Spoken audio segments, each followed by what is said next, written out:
yang bisa mendukung madrasah, masyarakat kayaknya harus menanamkan kepercayaan dulu terhadap madrasah itu. Jangan sampai seorang kepala madrasah itu tidak mau bekerja sama dengan pihak-pihak luar. Artinya bisa menghidupi guru-gurunya, bisa menghidupi warga di madrasah. Syukur-syukur. Tidak hanya berpikir untuk pribadi, datang pagi siang tak berbuat sesuatu, tidak memberikan motivasi. Guru juga perlu kesejahteraan, TU-nya perlu kesejahteraan, dan juga yang lain-lainnya itu perlu biaya.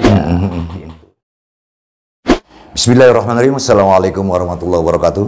Alhamdulillah para pendengar semua. Hari ini kita ketemu dengan pengawas muda, kreatif dan inovatif, sahabat saya dari Bayah. Beliau hari ini kebetulan kunjungan dalam rangka monitoring PAS ya. Hari ini sekalian saya ajak untuk berbincang-bincang tentang dunia pendidikan karena mereka sangat concern di pendidikan khususnya Madrasah Aliyah. Kami dari Jamiatul Mubtadi Cibayawak, saya sendiri sebagai kepala madrasah dan beliau Pak Dr. Andes Nur Rahim adalah pengawas wilayah selatan. Baiklah Bapak, kami ucapkan selamat datang di Madrasah Aliyah Jamiatul Mubtadi. Baiklah, kita bersyukur kepada Allah di mana hari ini saya di sisa umur saya bisa bertemu dalam rangka memberikan sebuah gagasan baru, ingin mendapat gagasan baru atau pencerahan-pencerahan dari saudara-saudara kita, wabil khusus dari pengawas yang sudah concern di dunia pendidikan. Pak Rohim, belakangan ini memang terlihat bahwa Madrasah Aliyah agak kurang memperhatikan keunggulan dan kualitas dari pendidikan, wabil khusus saya ingin dapat tip dan bagaimana gitu supaya dapat terobosan-terobosan baru bahwa Madrasah Aliyah bukan menjadi madrasah alternatif tetapi madrasah pilihan utama gitu ya. Jadi saya ingin ada gagasan dan narasi sekaligus karya nyata yang akan saya lakukan nanti sudah mendapat teori-teori yang positif sehingga menjadi Madrasah Aliyah yang unggul yang bisa diburu oleh semua orang. Bukan pilihan ke-1, bukan pilihan ke-3, ke-4, tapi pilihan ke-1. Sementara pertanyaan untuk awal saya tanyakan, apa yang harus saya lakukan agar menjadi madrasah yang unggul? Silakan Bapak. Oke, terima kasih Pak Kepala. Pertama saya sampaikan, Assalamualaikum warahmatullahi wabarakatuh. Waalaikumsalam warahmatullahi wabarakatuh. Alhamdulillah kita bertemu di episode yang kedua. Ketiga ya, alhamdulillah. Alhamdulillah, dan mudah-mudahan kita selalu diberi kesehatan. Iya. Dan mudah-mudahan pertemuan ini ada manfaatnya. Insya Allah. Khususnya bagi madrasah kita untuk meningkatkan kualitas pembelajarannya yang ujung-ujungnya nanti adalah mutu lulusan pendidikan kita itu. Betul. Ya, diperhitungkan oleh masyarakat. Betul. Oke Pak Kepala, begini. Cuma saya ingin bertanya dulu kepada Pak Kepala. Apa yang terbayang oleh Pak Kepala kalau seandainya disebut itu suatu barang yang bagus, gitu ya, yang bagus.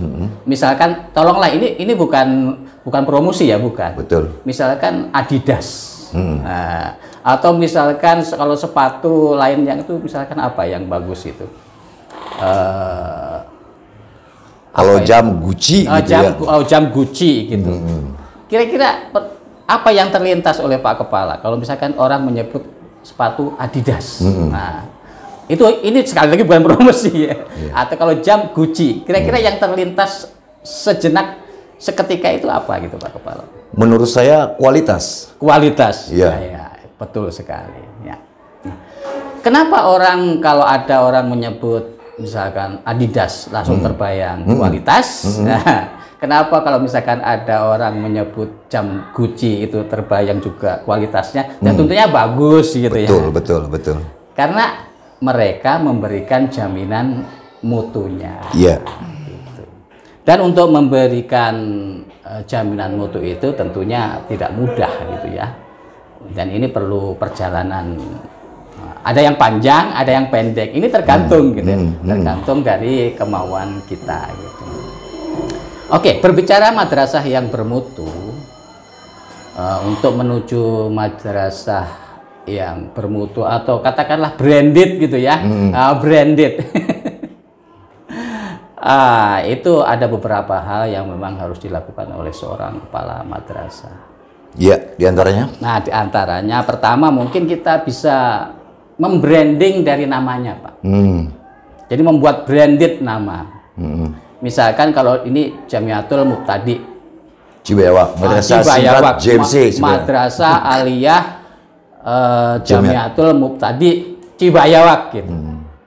Ketika orang mendengar nama itu, orang langsung akan terbayang apa kira-kira, gitu ya. Mungkin diantaranya kalau anak saya lulus dari JMC itu akan bisa misalkan tahfidz 5 juz misalnya. Kalau lulus dari JMC akan bisa diterima di perguruan tinggi negeri gitu. Kalau lulus dari JMC anak saya bisa berguna bagi masyarakat. Nah, gitu. Jadi itu untuk menjadikan madrasah itu bisa branded, bermutu. Itu. Jadi ketika disebut nama JMC, langsung orang terbayang diantaranya seperti itu. Kan? Betul, betul. Nah, tentunya ini ada langkah-langkah yang harus ditempuh oleh seorang kepala madrasah. Yang pertama adalah bahwa ini diperlukan seorang kepala madrasah yang visioner, Pak. Betul. Gitu. Coba bayangkan misalkan kalau seorang kepala madrasah itu datang ke madrasah, diem, kemudian pulang, datang, kemudian pulang lagi, dan insya Allah nanti akan almarhum bersama dengan madrasahnya itu. Kalau hanya itu yang dilakukan oleh seorang kepala madrasah tanpa melakukan inovasi-inovasi atau ijtihad atau mungkin bid'ah bid'ah dalam pendidikan tentunya. Bid'ah itu kan boleh, yang tidak boleh dalam yang hasanah, dan hal akidah nggak boleh. Tapi kalau dalam seperti ini kan justru sangat diperlukan. Gitu. Nah, jadi kepala madrasah yang visioner, yang bisa melihat ke depan, artinya madrasah ini mau dibawa kemana. Betul. Gitu.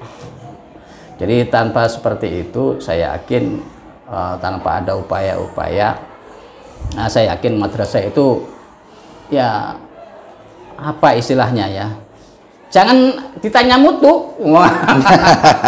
Program aja nggak punya. Program aja nggak punya. Itu. Jadi pertama seorang kepala madrasah yang visioner. Yang kedua, Pak Kepala. Iya.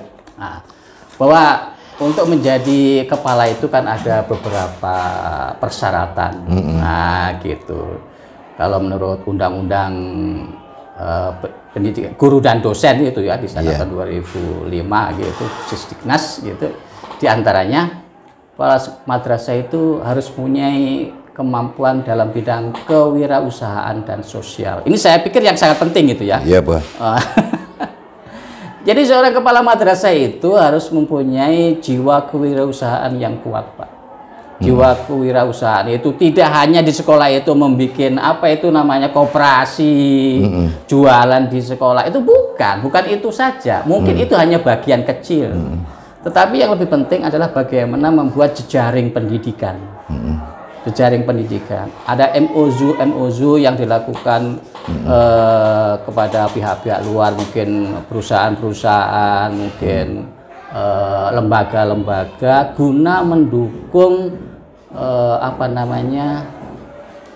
keuangan, istilahnya begitu ya, biaya, kos untuk kemajuan-kemajuan di madrasah itu. Misalkan Pak Kepala bisa, kalau di sini kan ada, kalau di wilayah selatan ini kan ada pabrik Semindo misalkan gitu. Cobalah kita buat MOU dengan mereka. Apa MOU ya? Terserah gitu ya. Yang penting itu bisa menghasilkan income buat kemajuan madrasah kita. Mungkin kita bisa ilmuzu dengan lembaga-lembaga pendidikan perguruan tinggi supaya anak-anak kita bisa diterima di perguruan tinggi tersebut gitu. Kalau ini bisa dilakukan secara kontinu, bisa dirawat oleh kepala madrasah, saya yakin itu lama-kelamaan anak-anak kita ini mutunya akan bagus lah pendidikan kita itu. Gitu. Jangan sampai seorang kepala madrasah itu tidak mau bekerja sama dengan pihak-pihak luar, hanya mengandalkan kemampuan-kemampuan yang ada di dalam saja. Gitu. Saya pikir itu untuk kemajuan sebuah madrasah sangat penting, gitu Pak. Jangan sampai, punten gitu, maaf ini. Kalau siswanya misalkan di bawah 50 gitu Pak, saya yakin madrasah atau sekolah itu akan susah untuk maju Pak. Sebab apa? Ini berkaitannya dengan kos. Alih kos. Guru juga perlu kesejahteraan, TU-nya perlu kesejahteraan, dan juga yang lain-lainnya itu perlu biaya. Gitu. Sehingga kalau jangan sampai siswa ini juga makin lama makin menurun. Gitu. Kalau bisa ditingkatkan dengan inovasi-inovasi seorang kepala madrasah. Dan jangan sampai madrasah kita itu menjadi madrasah, katakanlah madrasah air mata gitu. Tapi kalau bisa menjadi, ya syukur-syukur gitu ya, syukur-syukur menjadi madrasah yang mata air gitu Pak. Iya, betul. Artinya bisa menghidupi guru-gurunya, bisa menghidupi warga di madrasah. Syukur-syukur bisa menghidupi warga sekeliling madrasah. Itu kan luar biasa itu Pak Kepala. Jadi kalau seorang kepala madrasah mempunyai jiwa wirausaha yang kuat, saya pikir ini juga akan menjadi concern diantaranya untuk menjadikan madrasah itu bermutu. Juga tidak kalah pentingnya dengan kompetensi sosial. Seorang kepala madrasah jangan sampai menutup diri. Artinya menganggap dirinya besar saja di madrasah, tetapi di luar tidak mau berkumpul-kumpul, berkumpul dengan masyarakat luar gitu. Undangan-undangan juga tidak dihadiri. Ini kan suatu langkah yang kurang bagus gitu. Tapi kalau jiwa sosialnya tinggi bisa menjadikan masyarakat sekeliling menjadi jejaring sosial pendidikan. Saya kira istilahnya gitu, menjadi jejaring sosial pendidikan guna peningkatan madrasahnya itu. Ini suatu hal yang kalau bisa dilaksanakan menjadi suatu hal yang luar biasa. Gitu. Itu mungkin yang pertama, Pak. Oke, menarik sekali Bapak Ibu Saudara. Ternyata untuk menjadi sekolah yang unggul itu tidak semudah membalikan tangan. Memang harus ditunjang oleh beberapa bagian, terutama visioner dari kepala madrasah. Tidak hanya berpikir untuk pribadi, datang pagi siang tak berbuat sesuatu, tidak memberikan motivasi, tidak memberikan arahan yang berarti, kemudian hasilnya juga tidak akan berarti. Yang berikutnya memang sangat perlu kita arahkan ya, bahwa untuk menciptakan masyarakat yang bisa mendukung ini dalam rangka tadi sosial ya, yang bisa mendukung madrasah, masyarakat kayaknya harus menanamkan kepercayaan dulu terhadap madrasah itu. Untuk menanamkan kepercayaan kepada madrasah, tadi Pak Pengawas bilang bahwa ada jaminan seolah-olah kalau Anda lulus di kelas 3 di masyarakat tidak akan memalukan. Menjadi pembawa acara siap. Jadi tukang tahlil siap. Jadi tukang marhaba siap. Jadi tilawah siap. Jadi imam siap. Jangan-jangan jadi khotib kabur. Insya Allah di Madrasah Jamiatul Mubtadi kita sudah menyiapkan itu. Alhamdulillah. Bahkan tahfidz anak-anak sekarang ya rata-rata kelas 1, kelas 2 sudah rata-rata 5 juz, kelas 2 ada yang 7 juz, kelas 3 udah ada yang 15. Kami tidak mengharapkan mereka hafal semua karena memang IQ dan kesempatan kadang-kadang berbeda. Tetapi minimal mereka jangan jadi imam kabur. Karena tidak hafal juz sama. Oleh karena itu kami meracik Pak Pengawas, meracik surat itu dalam 1 semester harus berapa. kemudian ibadah hariannya yang di masyarakat harus apa saja, itu dibuatkan dalam sebuah daftar, dan saya jamin kalau di masyarakat mereka akan terpakai. Akan terpakai ya. Mau urusan masyarakat tentang marhabat, tentang baca rawi, tentang hadorot, tentang jadi sudah lulusan dari CMC jaminan sudah tidak diragukan lagi. Tidak diragukan, jaminan. Ya tahfidnya minimal 5 juz, yang namanya waqiah, yasin, tabarok mah itu mau makanan harian karena tiap sore itu. Karena kami juga setiap Kamis itu khatam Quran, Pak. Memang dengan cara diacak anak dapat juz berapa. Tetapi yang jelas dalam 1 minggu kita khatam Quran bersama. Moga-moga Allah memberikan sebuah kecerdasan kepada mereka dengan membaca ayat satu persatu, huruf per huruf, karena itu juga sangat berpahala bagi kedua orang tuanya.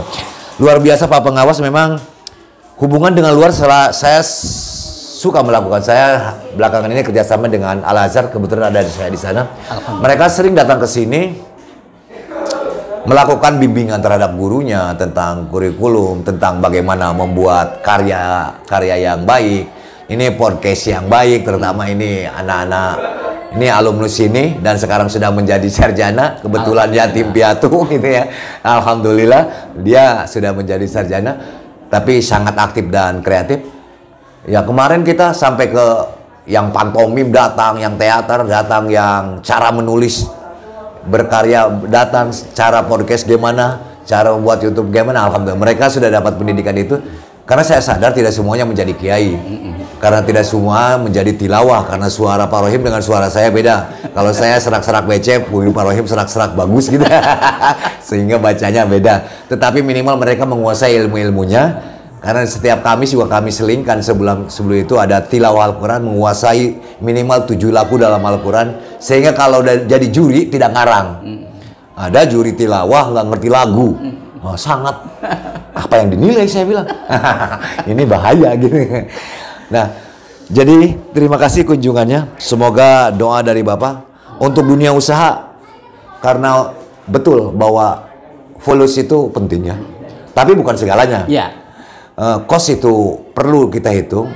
Ya saja berupaya dengan sekemampuan saya memberikan terbaik untuk gurunya. Pokoknya tanggal 1 harus gajian. Ya tanggal 1 Pak, mengalahkan pegawai negeri. Kemudian ya anak-anaknya kalau dapat prestasi kita kasih reward. Alhamdulillah. Ya? Bukan besar kecilnya kayaknya kalau anak ya. Yang penting perhatiannya ya, gitu. Gitu. Jadi dunia usahanya saya mulai kembangkan. Konsep pertanian juga kita tanamkan. Bagaimana cara melak cabai. Karena siapa tahu yang banyak tanahnya nih, atau mertuanya banyak tanahnya. Nah, selain jadi kiai kan melak cabai bagus sih. Itu terus cara nyangkok, cara dan sebagainya. Itu gambarannya.